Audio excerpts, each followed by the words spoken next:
Bonjour à toutes, bonjour à tous, bonjour Marie. Bonjour. Bienvenue à ce nouvel épisode des podcasts Osez échanger.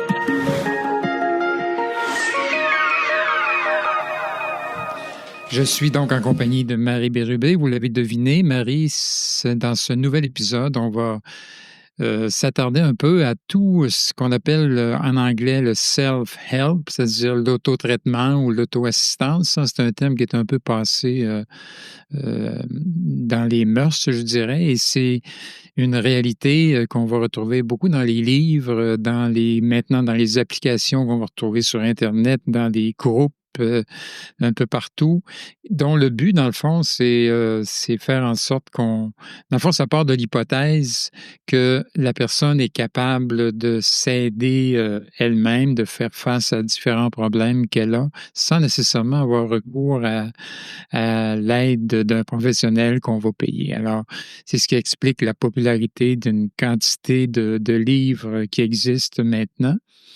Et on va essayer dans ce podcast de parler un peu de l'efficacité de ces livres-là. C'est quoi les choses à éviter? Qu'est-ce qu'il faut rechercher? Quand tu penses à livres de self-help ou d'auto-assistance, qu'est-ce qui te vient à l'esprit? Tu penses à quels livres en particulier que tu as pu lire dans ta vie? Des types précis, ça me viendrait peut-être pas, mais peut-être le genre de livre que je lis. Moi, c'est en psychologie, évidemment, parce que c'est un champ d'intérêt qui est manifeste là, depuis longtemps, très, très longtemps même. Mais je m'intéresse aussi beaucoup à la santé, la santé de façon générale. Alors, santé physique, alimentation, toutes sortes de choses. Les enfants, tout ce qui m'intéresse, dans le fond, tout ce qui touche à la psychologie sans que j'en ai ou non besoin pour moi. Tu as un appétit de connaître. Oui, c'est ça. J'ai un gros côté intellectuel. J'apprends encore à l'âge que j'ai. J'apprends pour moi, j'apprends pour les autres. J'apprends ce qui est nouveau, ce qui paraît, de tout. Tu sais que la popularité, je dirais la mode de ces livres-là a probablement commencé il y a très longtemps avec un livre que tout le monde connaît, qui est un livre de Dale Carnegie qui s'appelait Comment se faire des amis et avoir de l'influence. Je pense que ça a été écrit en 1936. Oui, il y en a quelques-uns comme ça. On en parle des fois dans les romans que je lis et je m'étonne de voir comment ça fait longtemps que dans le fond, les gens cherchent des trucs puis que les gens donnent des trucs. Tu sais que Dale Carnegie était un vendeur au départ. C'était ça son métier. Et il essayait de faire en sorte, dans le fond, qu'il soit meilleur vendeur que toute la gang avec qui il travaillait. Et à un moment donné, il a comme développé une approche qui s'est mis à enseigner carrément à d'autres vendeurs. Et moi, j'ai lu ce livre-là, j'avais peut-être 16 ans. Et ça m'a beaucoup aidé dans le sens que j'étais très gêné à l'époque, très timide. Et ce livre-là te donnait des trucs pour, un peu sortir de ta timidité, comment faire quand on est avec des gens, alors qu'on est souvent, on reste dans notre coin. Alors, il disait, c'était assez simple, dans le fond, son approche. Et ça reste d'actualité aussi. Oui. C'était assez simple. Son approche, il disait, souriez, intéressez-vous vraiment aux gens et écoutez-les. On pourrait résumer ça comme ça, là. Mais il a commencé à donner ça comme dans des cours à d'autres vendeurs en disant, regardez, intéressez-vous à la personne que vous rencontrez, demandez-lui la date de naissance de sa sœur ou en tout cas, je sais pas, il peut y avoir des petites techniques de manipulation là-dedans. Oui, c'est clair. Mais ce qu'il disait, lui, c'est, regarde, si tu veux vraiment que ça fonctionne, intéresse-toi vraiment à l'autre de façon vraie, là, de façon, tu sais, qu'il ne soit pas fausse. Oui, parce que, en fait, ça a le mérite de nous décentrer de nous-mêmes quand on s'intéresse aux autres. Parce que le timide, souvent, il est tellement obnubilé par sa propre personne, par son malaise, par ses tremblements, par la peur de faire rire de lui, que finalement, il pense rien qu'à lui dans la relation. Exact. Alors que quand on se force à poser des questions, c'est beaucoup ça, à l'autre, puis qu'on s'intéresse aux réponses, on oublie son malaise, on devient hyper attrayant pour les autres parce que, entre toi et moi, c'est rare les personnes qui sont capables de mettre leurs idées de côté puis de vraiment écouter l'autre. C'est vrai. Alors, en devenant un bon écoutant, on devient très attractif, on oublie notre timidité et finalement, ça fonctionne. Et dans le fond, on pourrait dire quelque part, c'est flatteur pour l'autre personne. Ça lui donne un sentiment d'être. Je dirais que c'est bon pour son estime de lui quand quelqu'un l'écoute. Ben, nous autres aussi, on aime ça, tout le monde, là, pas juste les psychologues, là, tout le monde aime ça quand on est écouté, quand quelqu'un s'intéresse vraiment à notre façon de penser, au lieu de préparer sa riposte ou de nous contredire ou de répondre, de commencer toutes ces phrases par « oui, mais ». Oui, mais c'est pas pour te relancer, mais moi. Tu sais que juste, on va fermer la parenthèse sur Dale Carnegie, mais juste une petite recherche m'a montré qu'il avait vendu au-delà de 30 millions d'exemplaires de son. Quand même. Oui. Quand même. Et il est considéré comme étant celui qui a comme lancé la mode, je dirais, parce que c'est vraiment une mode maintenant, c'est une industrie, même on pourrait dire, de plusieurs milliards. Oui, puis il y a beaucoup de monde qui ont pensé à ça. Je pense à 2 médecins, là, tout se joue avant 6 ans. Ce livre-là, il date sûrement des années 50. Il y avait aussi le docteur Spock qui aidait les parents avec des réponses à des millions de questions. Plein de gens se sont référés à ça et ont trouvé des manières, des façons de faire pour les aider dans l'éducation de leurs enfants. Alors, dans le fond, la question qu'on pourrait se poser, c'est comment ça se fait qu'on va se référer à des livres comme ça? Je pense que la première réponse, c'est probablement parce qu'on a un problème, on cherche une réponse, puis je pense que c'est on ne la trouve pas à l'intérieur de nous, alors on cherche souvent des spécialistes ou d'autres personnes qui vont. Oui, ça peut partir d'une interrogation qui est très, très importante pour soi, sûrement. C'est une bonne façon. Des fois, on s'intéresse aussi. Quand on lit des livres, on se rend compte qu'on va chercher des livres qui confirment des croyances ou des valeurs qu'on a déjà. Alors, ça nous conforte dans nos croyances, ça nous valorise, ça nous justifie de penser ou d'agir de telle ou telle façon. C'est un des biais cognitifs, d'ailleurs, qu'il y a en psychologie, parce qu'on a tendance à donner de la valeur à des choses qui sont comme ce qu'on pense. Dans le fond, c'est la même affaire que je pense, alors ça doit être bon. Mais on en reparlera un peu plus tard des biais, mais il y a d'autres circonstances où j'imagine dans quelles circonstances tu dirais le livre de self-help peut vraiment aider? Quand on cherche une autre façon que celle qu'on a déjà pour se sentir mieux. Parce que des fois, l'être humain est bizarre, il a tendance à toujours réessayer d'une manière qui ne marche pas. Alors, à un moment donné, on allume, peut-être que si j'essayais autrement, alors on va aller tranquillement vers une zone moins confortable, puis là, on va chercher quelque chose pour nous supporter, quelque chose pour nous donner une démarche. Moi, j'aime beaucoup les livres dans lesquels il y a une démarche concrète. Sinon, si on s'adresse juste à l'intelligence, on est instruit, mais on n'est pas nécessairement mieux dans notre peau. Ouais. Alors, quand il y a une démarche, quand on explique le pourquoi, le comment, le pourquoi des choses, là, ça m'interpelle, mais pas n'importe quoi non plus. Alors, les librairies sont pleines de grandes sections de livres de psychologie, de spiritualité, de philosophie accessible. Il y a tout, il y a du pire et du meilleur. Alors, faut vraiment savoir ce qu'on veut. Puis peut-être se faire conseiller. Moi, je suis toujours surprise que les libraires sont très disponibles pour nous aider à trouver ce qu'on cherche, même à nous dire, ben celui-là, il est peut-être meilleur que celui-là. Il y a beaucoup de gens qui l'ont acheté. J'aime beaucoup aussi lire sur les livres. Par exemple, il y a souvent une section dans les revues, dans les hebdomadaires, dans les revues L'Actualité, Châtelaine, peu importe, une section livres où est-ce qu'on donne un petit résumé, puis on peut d'avance se faire une idée pour que notre investissement, dans le fond, se limite pas à l'introduction du livre. Là. Exact. Mmh. Tu sais qu'il y a beaucoup de recherches, c'est drôle, pendant qu'on vous parle, mesdames et messieurs, on entend au-dessus de nous, parce qu'on est dans un solarium vitré et il y a comme des noix, des glands qui tombent des arbres. Là, c'est le temps de c'est le temps de la moisson.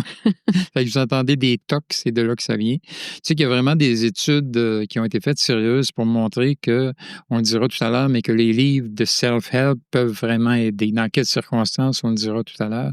Mais il y a un tas de cas où effectivement, c'est pas du tout aidant. Et une des raisons qui rendent des livres comme ça très populaires, c'est qu'on appelle ça le biais de vérité en anglais. Je ne sais pas si c'est comme ça qu'il est traduit en français, mais un biais qui fait en sorte que tu accordes de la valeur à quelque chose qui est écrit. La crédibilité. La crédibilité à quelque chose qui est écrit. Alors, si quelqu'un a écrit un livre, puis tu lis ça, tu te dis, ben, s'il l'a écrit, il doit savoir ce dont il parle. Mais des fois aussi, on va accompagner notre discours avec des références. Hein? Ouais. Un tel l'a dit, donc c'est vrai. On est tous les deux des professeurs de psychologie, puis les travaux de nos étudiants étaient truffés de trucs genre, ben là, j'ai trouvé ça sur Internet. Tu sais. Ouais. J'ai trouvé ça sur Wikipédia. Oui, c'est écrit sur Internet, mais des fois, c'est pas toujours vérifié. Exact. Hein? Des fois, c'est pas toujours contrôlé. Alors, il faut se méfier de parce que c'est écrit, c'est vrai. Et écoute, on pourrait aussi parler de la publicité, mais du marketing, parce que tu lis des reportages ou tu entends des publicités, mais tu te dis, s'il le dit, ça va être vrai. Alors, c'est un biais cognitif qu'on a, tout le monde, à faire confiance dans le fond, parce que, bon, alors, je l'ai trouvé sur Internet. Quand votre médecin vous dit, par exemple, tu prends de la glucosamine, tu sais, tu pourrais boire un verre d'eau, que ça ferait la même chose. Oui, mais sur Internet, j'ai vu que ça détruit l'arthrose, qu'on va guérir avec ça. Puis bon, alors tout est son contraire et sur Internet. Alors, il faut faire attention. Et dans les librairies, c'est un peu la même chose. Oui. Et le biais de vérité, ça dit, dans le fond, on est enclin à croire à peu près tout ce qu'on lit et on a une tendance à supposer automatiquement que les autres disent la vérité même quand ils mentent. Alors, tu vois, c'est fort parce que ça peut même aller jusqu'à, même si une théorie ne fonctionne pas, souvent on ne contestera pas les idées qu'on a lues ou qu'on a reçues, mais on va plus remettre notre valeur en question en se disant on va se remettre en question, dans le fond. Alors ça, c'est une des choses qui fait que ces livres-là sont si populaires et qui sont aussi en même temps dangereux, d'une certaine façon. Parce qu'ils ne sont pas tous aidants, finalement. Exact. Ouais. Et une autre chose qui fait que les livres de ce type-là sont très populaires, c'est qu'on a beaucoup aujourd'hui, tout le monde, on est beaucoup dans l'époque de la thérapie presse-bouton, ça fait longtemps que c'est comme ça, hein, ou de la pilule qui donne des effets rapidement. Et on a une approche à court terme, dans le fond, on cherche une gratification immédiate puis des résultats rapides. Alors, quand on voit un livre qui dit obtenez tel résultat en 60 jours ou perdez 60 livres en 3 mois ou etc. C'est séduisant bien plus que si tu vas voir je sais pas, moi, tu as un livre, c'est écrit Trouvez votre âme sœur en 90 jours. Probablement celui-là que tu vas acheter bien plus que Trouver votre âme sœur en 9 ans. Tu comprends? Il y a comme on veut que ça se fasse rapidement. Et même si je pense qu'on a intérieurement, je le crois profondément, et toi aussi, là, je pense qu'il y a des miracles, qu'il existe des miracles. Je pense qu'on a la capacité intérieure de créer bien des choses. Bien souvent, les choses, pour qu'elles changent vraiment, prennent bien plus de temps que ce que le livre peut nous dire ou que tel spécialiste peut nous dire. Alors, tu sais, quand on dit tu peux gagner des millions de dollars en quelques mois ou tu sais, la perte de poids spectaculaire, souvent, ça peut être un petit indice qui lève un drapeau pour te dire oups, attention, là, c'est peut-être pas très sérieux. Ça ressemble à un discours de politicien. Oui, exactement. Tu sais, il y a je pense que très souvent, des fois, dans ce temps-là, quand on achète ces livres-là, on jette notre argent par les fenêtres. Ouais. Mais alors, dans le fond, ce qu'on dit, c'est que la réalité exige probablement beaucoup plus de temps. Puis je me souviens que dans le livre qu'on a écrit, le dernier chapitre du livre d'oser changer. On s'arrêtait justement là-dessus en disant, écoutez, vous avez les outils en main, vous savez, vous avez la démarche, etc. Mais armez-vous de patience parce que le vrai changement, souvent, il se fait. Ben, c'est ça, c'est un chemin de Compostelle, hein. C'est Exact. un pas à la fois, avec de la persévérance, avec une motivation, puis de l'effort, ça, c'est certain. Exact. Et c'est pas Ouais. un discours à la mode beaucoup. Non, surtout C'est- pas à l'époque d'Internet où ça va jamais assez vite. Alors, quels sont, d'après toi, on en a un peu nommé là, mais d'autres signes qui font que il faudrait peut-être des fois se méfier de certains livres d'auto-traitement ou Ben, je d'auto-assistance? pense que des fois, ça demande de faire une petite recherche sur qui l'a écrit. Oui, Je me méfie des livres qui sont écrits par exemple, seulement des témoignages. oui. Parce que ce qui a marché pour un marche pas nécessairement pour tout le monde. Puis parce que des fois, une personne se croit guérie et qu'elle ne l'est pas du tout. Mhm. Alors ça, c'est pas toujours vrai ce que je dis là, mais faut être critique un peu à l'égard de ça. Exact. Tu sais, merci mon cancer, merci ma maladie. Pas toujours finalement. Tu sais, il y a beaucoup il y a tous les livres ésotériques aussi dont je me méfie moi Mhm. personnellement. Les livres où est-ce qu'il y a de la magie, des anges, des thérapies miracles par les odeurs, par les textures, par bon, toutes sortes d'affaires là.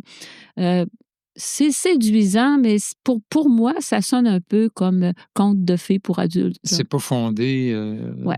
Ben, On a une formation scientifique, c'est ça. les deux.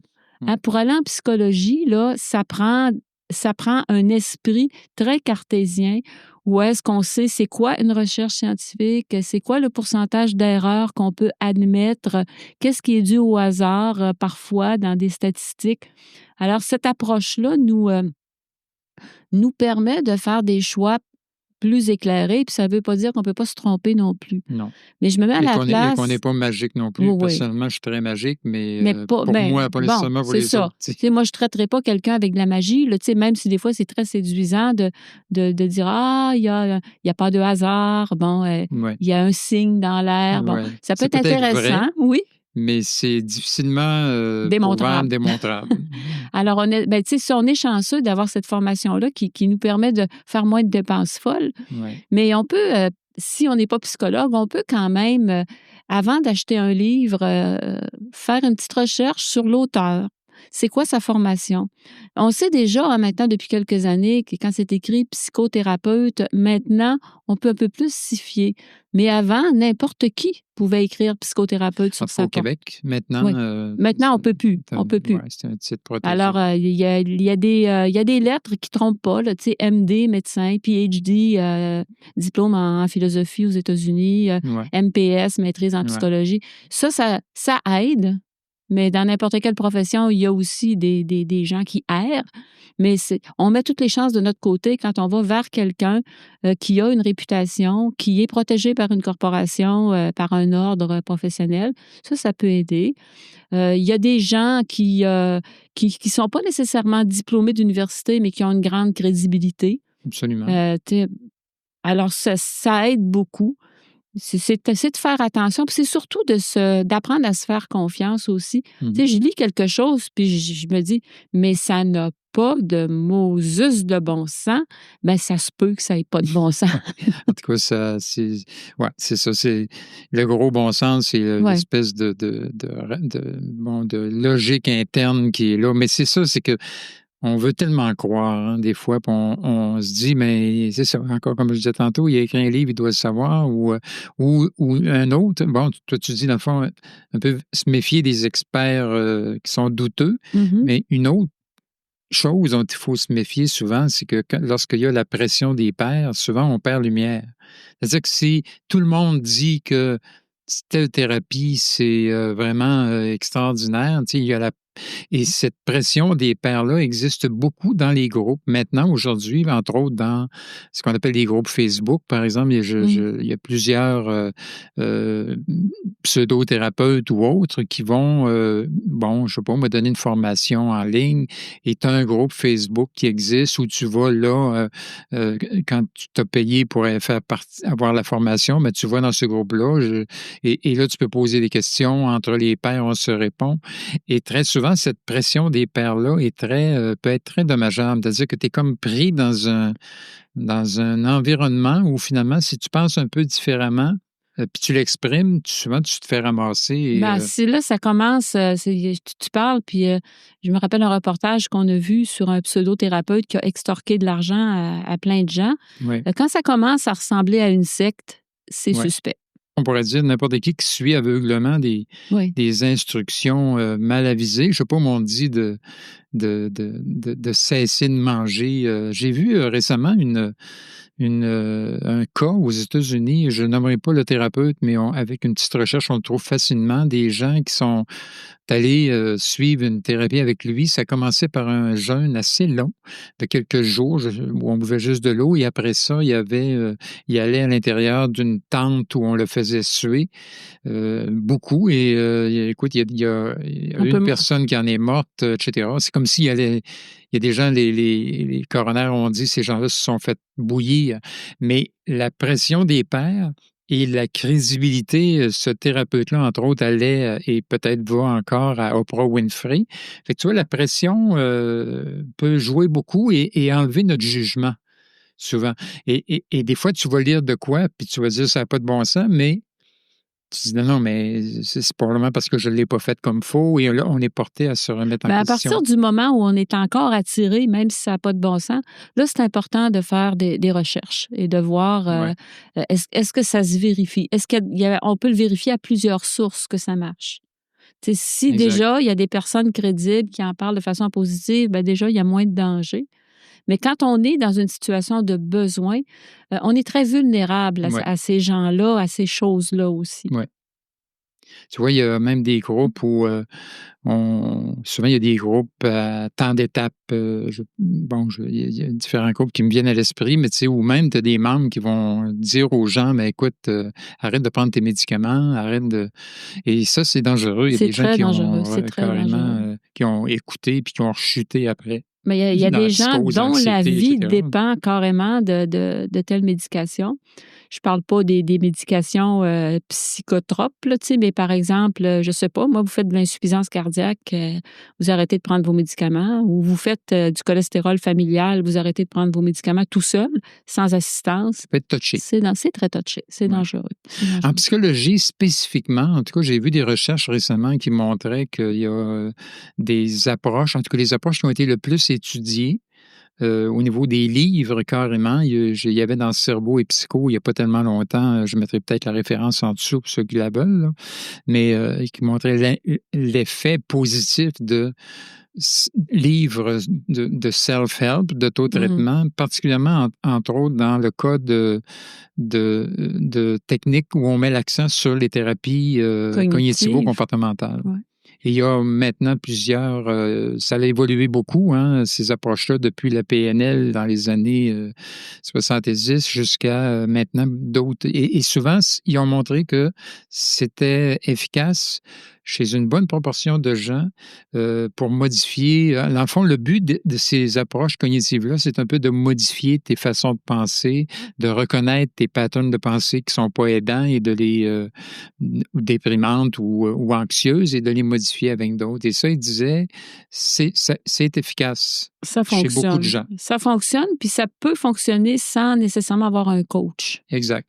Mais il disait, entre autres, que dans le cas de troubles anxieux, très souvent, c'est peut-être pas mauvais d'aller consulter quelqu'un parce que effectivement, c'est peut-être un peu plus difficile. Et il disait que la façon idéale, souvent, de fonctionner, parce que souvent, les gens vont avoir un livre ou en tout cas une approche quelconque qu'ils vont lire ou prendre une formation sur Internet. Et souvent, la difficulté des gens, c'est c'est de mettre ça en application, tu sais, de le faire. Et souvent, ils ont besoin de quelqu'un pour les accompagner. Il disait, idéalement, c'est bon, mais tu peux peut-être avoir ton livre qui t'aide, mais tu es suivi à côté, appuyé par un thérapeute ou un professionnel de la santé. Ce qui est le fun de ces thérapies-là aussi, c'est que c'est pas des thérapies qui s'éternisent dans le temps. Exact. Alors, tu sais, avant, quand on parlait de psychanalyse, on pensait à 2-3 ans avec 1 ou 2 rencontres par semaine. C'est pas à portée de toutes les bourses. Mais maintenant, c'est des approches brèves. C'est pas nécessaire de remonter à la naissance pour comprendre le pourquoi du comment. On prend la personne où elle est dans le présent, puis on corrige ce qui va pas bien dans le présent. Et très souvent, ça redonne tout de suite une autre lecture du passé. On se refait quasiment des souvenirs qui sont peut-être plus justes. Oui. Puis ça donne des outils aussi pour le demain, puis après-demain. Alors, c'est pas des rencontres qui s'éternisent dans le temps. Donc, pour le porte-monnaie, c'est plus abordable. Probablement que tu parles de thérapie brève, mais dans le cas de gens qui ont, bon, entre autres au niveau du stress au travail, c'est des choses qui sont prouvées que ça peut être très efficace et ça peut se faire à assez court terme. Dans le cas de gens qui font de la dépression ou qui ont je dirais des problèmes anxieux. Ouais. Très souvent, ils disent que ça peut peut-être aider, mais c'est souvent sur quelques semaines et ça peut être à long terme. La dépression, il y a des 15, vingtaines de sortes de dépression. Alors, ça dépend un peu du type de dépression. Il y en a des plus sérieuses, il y en a qui sont endogènes, c'est-à-dire qui sont quasiment liées à des gènes. Alors, c'est sûr que l'autotraitement ici, là, c'est peut-être pas une bonne idée. L'anxiété, c'est la difficulté de toucher aux émotions sans paniquer, puis d'avoir une conduite rationnelle là-dedans. Alors, c'est plus difficile, effectivement, parce que l'anxieux, des fois, il est submergé par son angoisse, il n'est pas capable de penser correctement. Puis, ces livres-là aussi, je dirais, faut les prendre à petite dose. Tu sais, ça se lit pas comme un roman. Alors, il faut prendre le temps, après un chapitre, de réfléchir, de voir qu'est-ce qui s'applique à moi, de prendre des notes, de faire les exercices s'il y en a. C'est un accompagnement qui est dans un livre, mais c'est pas du presse-bouton. Non. Alors, si on lit trop vite, à un moment donné, on ne retient rien. Exact. Notre cerveau ne peut pas absorber trop de choses en même temps. C'est comme quand on était à l'école, on étalait la science sur 10 mois dans une année scolaire, puis souvent, on la reprenait l'année suivante. Alors, c'est peut-être un peu long, là, je trouve, mais quand même, il y a une belle phrase que je disais dans mes conférences, puis ça faisait sourire les gens, c'est que quand on veut qu'une fleur pousse, tirer dessus, ça donne rien. Ouais. Fait que laisser une blessure, une jambe cassée, ça guérit pas dans 2 jours. Exact. Alors ça, même en 2018, c'est toujours pareil. Ouais. Puis il y a des blessures des émotions, il y a des blessures profondes qui ont des grosses cicatrices. Alors, faut y aller mollo. Exact. Puis se respecter là-dedans. Développer des nouvelles capacités d'adaptation, là, lorsque tu as des changements majeurs, ça demande un certain temps. C'est ça. Moi, si je remonte j'en ai lu des tonnes de livres de psychologie scientifique, etc., mais j'en ai lu aussi beaucoup de... plus spirituel. J'étais un peu magique dans le sens où je me disais, il y a une phrase qui dit quand l'élève est prêt, quand le disciple est prêt, le maître arrive. Là. Et j'ai toujours cru ça un peu dans le fond, puis je me disais, ça m'arrivait des fois de marcher dans un centre d'achat, d'arriver près d'une librairie, puis à un moment donné, il y a un livre qui est tombé d'une étagère par hasard, si tu veux, entre guillemets, et je l'ai pris, puis c'était Jonathan Livingstone, Le Goéland. Écoute, et moi, mais j'ai adoré ce livre-là. J'ai lu ça. J'ai fait comme dans le livre durant l'été après. J'étais dans ma piscine et je faisais en sorte que les nuages se dissipent. En tout cas, c'était fou, là. Mais tu sais, c'était magique. Mais je suis capable de... T'as pas perdu la tête avec ça. Non, je suis capable de garder à quelque part. Puis tu sais, j'essaierai pas de convaincre quelqu'un de... Non, fais ça, tu vas voir, ça marche, là. mais je pouvais dire, ah, ouais, regarde, ta. Ouais. Mais j'en ai eu d'autres, plein de livres comme ça. Moi, j'ai, bon, entre autres, certains livres sur lesquels je suis tombé un peu par hasard dans le temps de la méditation de Maharishi Mahesh Yogi. Tu sais, j'ai tripé dans ça. Et un livre on pourrait appeler ça un livre de self-help, là, d'auto-assistance qui a changé ma vie. Moi, c'est le livre Personal Power. C'est comment ça s'appelle en français? En tout cas, c'est le livre d'Anthony Robbins, qui est pas un spécialiste, c'est-à-dire qu'il n'y a pas de diplôme, il y a pas, mais ce Non. gars-là m'a initié. Il possédait tellement la C'est un programmation. excellent Quel vulgarisateur. vulgarisateur! Ouais. Il possédait tellement la programmation neurolinguistique que, écoute, moi, j'ai embarqué là-dedans et j'appliquais ce qu'il disait, ça marchait. Ça a été pour moi un changement majeur. On pourrait appeler ça un livre de self-help. Oui, puis en même temps, c'est un super de conférencier, un modèle de Ouais. conférencier. Mais Alors, ses idées, alors c'était c'est vrai. concret. Pour moi, là, dans ma pratique de psychologue, ça a marqué un changement majeur. Il m'a apporté une approche cognitive que j'étais tellement pas là, là. Mais tu vois, comme de quoi, des fois, il y a des livres de... Bon, il y avait il y a toute une comment je dirais ça, un aura autour de Robbins à l'époque, etc. Tu pouvais ou non embarquer là-dedans, là. Mais j'étais à même, moi, de vérifier que ça marchait pour moi. Oui, puis je me rappelle, à cette époque-là, on a acheté plein de livres des auteurs de cette théorie-là, là. Ben, c'est ça. Grinder Ça a et donné le c'est départ ça. de Fait mon que là, intérêt. ça permet de vérifier qu'il est pas tout seul à penser comme ça.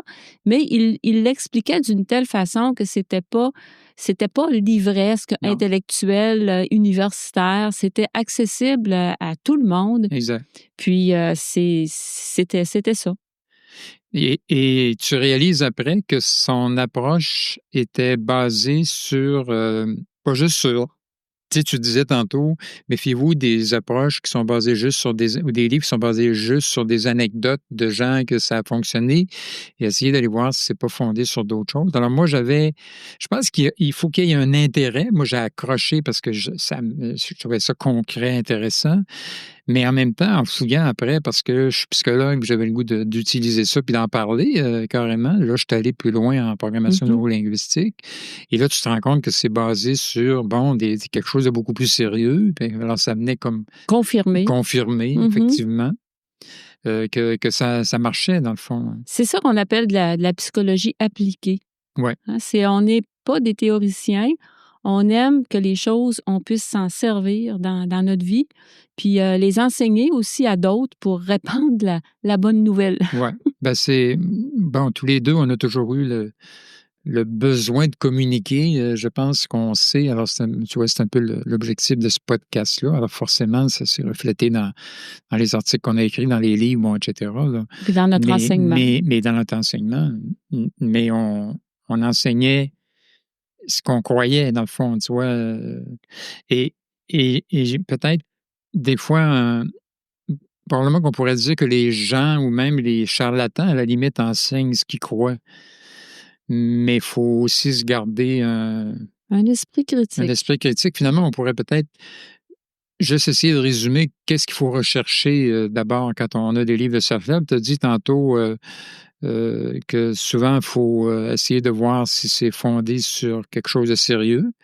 C'est une des choses. Mhm. Une deuxième chose, peut-être essayer de pas trop se fier à la pression des pairs autour, essayer À la mode, de retrouver son à jugement la publicité. intérieur. Mhm. On peut dire aussi que dans le cas, en tout cas, de plusieurs troubles psychologiques, anxiété, entre autres, et Dépression. dépression, les approches en psychologie cognitive fonctionnent assez bien. Je parlais tantôt d'un article dans Cerveau et Psycho qui parle d'une recherche très sérieuse qui a été faite. C'est la théorie d'activation. Et bon, je me souviens pas, c'est la troisième génération des approches cognitives.